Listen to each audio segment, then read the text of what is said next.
I'm Isolde and I play music. I write poetry as well. I'm a composer and yeah, is that enough? I've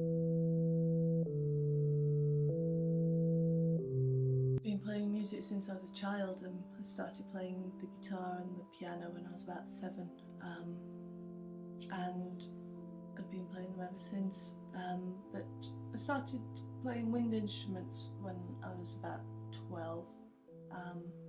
Took up the clarinet and had an absolutely insane teacher who just after the second lesson he sort of gave everybody a second wind instrument to play, and we formed a wind band, and it was insane and nobody could play the instruments and it was terrible. He was giving these ridiculous, difficult and complicated pieces to perform, and so I got the bassoon. I was lumbered with the bassoon, and it was not something I'd have necessarily chosen, but it's chosen me and I love it. I absolutely adore my bassoon. So the musical sorry I only recently acquired, but I asked Darren for one for my birthday this year because I think about 15 years ago I went to this wonderful workshop with a band called King Orchestra, which were an improvising contemporary band, and there's an amazing saw player in that who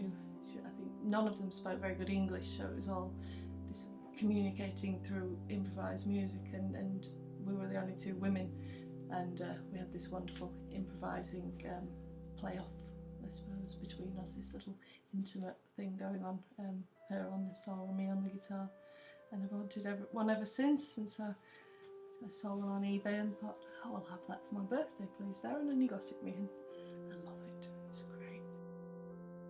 There's a lot of music in Sowerby Bridge.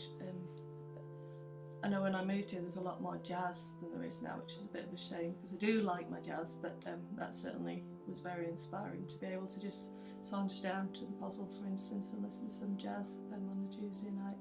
And there is just so much music about it, does just feed you whatever kind of music, whatever type of strain of music. There's some great musicians in Sowerby Bridge, and you do get a lot out of just going to live music events in the town, I think.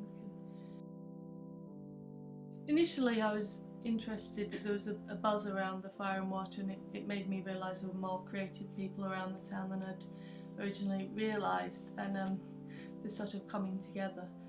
And it occurred to me that I'd quite like to have a little writers group originally, and I thought, well, not writers, I also play music, I'd like to have more people involved, and so I sort of put the feelers out there to try and get people to come down to join, and we could have sort of a creative, it was called a creativity support group originally, but the first meeting, about 2 seconds into the meeting, people said, so what are we going to do then?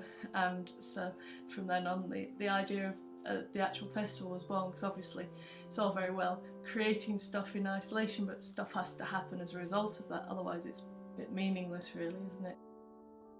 The festival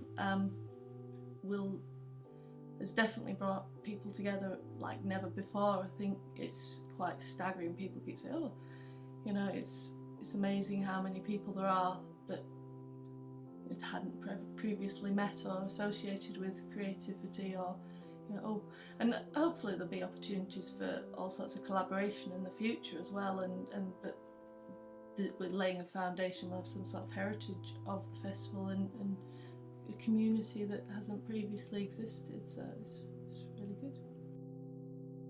I'm excited about seeing all the art up really, because you know, it's always great to see. I think the mixed exhibitions especially, there's nothing better than a good mixed exhibition. You're sort of wandering around going, oh, I like that, and you know, and see the juxtaposition of things, different people's work next to each other can be quite good.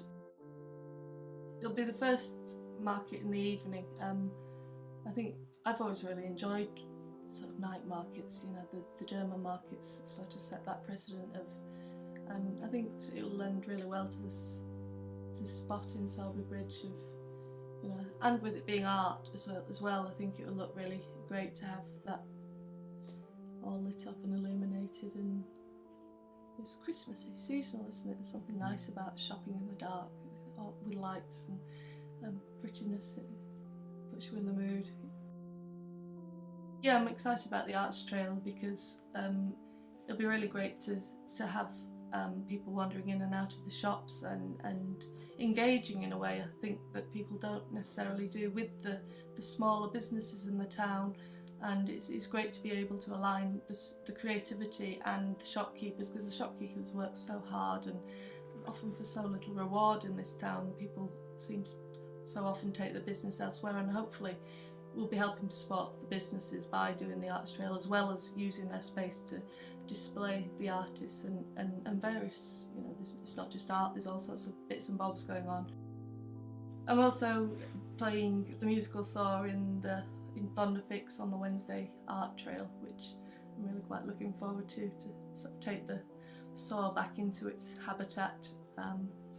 The same evening there's someone else who's doing a demonstration with some sort of metal art and craft, so it'd be all sorts of fun in Thunderfix. You know, hardware shops never had so much excitement going on. It'll be really good. From a creative's point of view, it'll give them so much more opportunity to actually engage with other creatives and to make links and connections and to establish themselves in the town. So I think a lot of people who we've managed to get on board aren't particularly known as creative people in the town. You know, they live here. I think that'll help them to establish themselves. From an audience perspective, I hope that it'll be the most exciting week that Sowerby Bridge has ever seen. There's such a programme of events and so much to do